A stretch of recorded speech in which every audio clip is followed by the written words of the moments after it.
ఇతర టిఫిన్స్ తిన్న దాంతో పోలిస్తే ఇడ్లీ తిన్నప్పుడు ఎప్పుడు కూడా కంఫర్ట్ ఎక్కువ ఉంటుంది సహజంగా. అంచేత ఇడ్లీ మంచిదంటానికి ఆయిల్ లేకపోవటం, తేలిగ్గా అరగటం, హాయిగా మత్తు లేకుండా హెవీగా అనిపించకుండా ఉండటం ఇవన్నీ మంచి లక్షణాలు. మరి ఆయిల్ లేదు మంచిదే, మరి ఇడ్లీలో ఏమి లాభాలు ఉన్నాయి? పూరీ దోశతో, వడతో ఇట్లాంటి వాటితో పోలిస్తే ఇడ్లీ మంచిది అనుకుంటున్నాం కదా.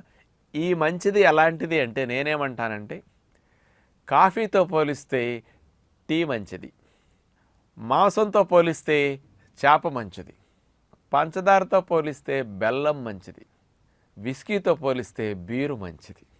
దాంతో కంపేర్ చేస్తే పూరీతో, దోశతో, వడతో పోలిస్తే ఇడ్లీ మంచిది. కానీ ఇడ్లీలో మంచి అంటానికి ఏమున్నాయి చెప్పండి? అది నేను అనేది ఇక్కడ. ఇడ్లీ తింటే జబ్బులు వస్తాయని మీరేమంటలేదు ఎప్పుడు. కానీ ఇడ్లీలో ఏమి లాభాలు ఉన్నాయి, నష్టం